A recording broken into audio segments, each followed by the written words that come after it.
A month after Hurricane Ida, some schools are already back in session, but parents in Terrebonne Parish tell Candace Charles that they're concerned about sending their children back to the classroom.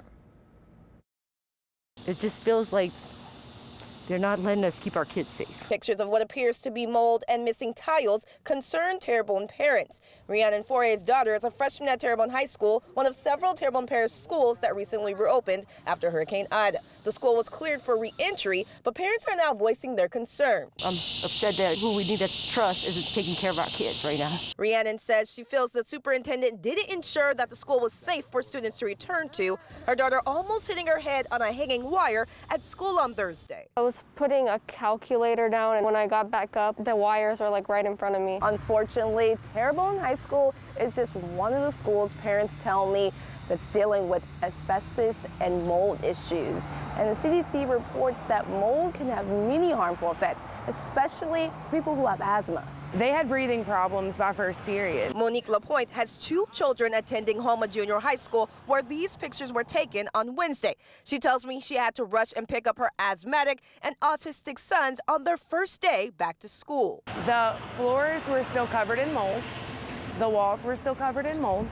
The basketball goal was still covered in mold, and so was the stadium. They're not showing anybody anything or being transparent about anything. Crystal Oakland's son attends H.L. Bourgeois High School, which is currently sharing a campus with South Terrebonne High.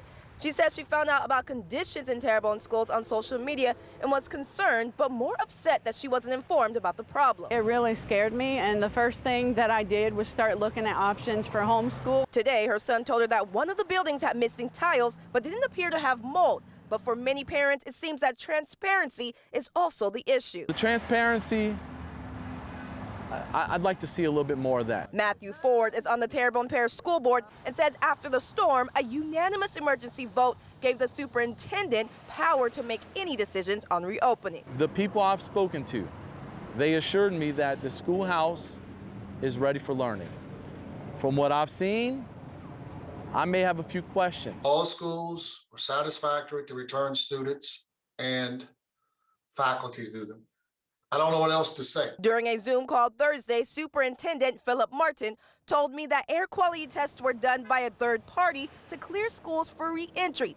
He says that what parents and students are seeing are merely cosmetic. Are there some cosmetic issues in little tiny spots? Yes, but they're not health issues. Candace Charles, Eyewitness News. Well, the superintendent says each school received a letter of clearance and parents can reach out to their children's principal if they would like to see that letter for themselves.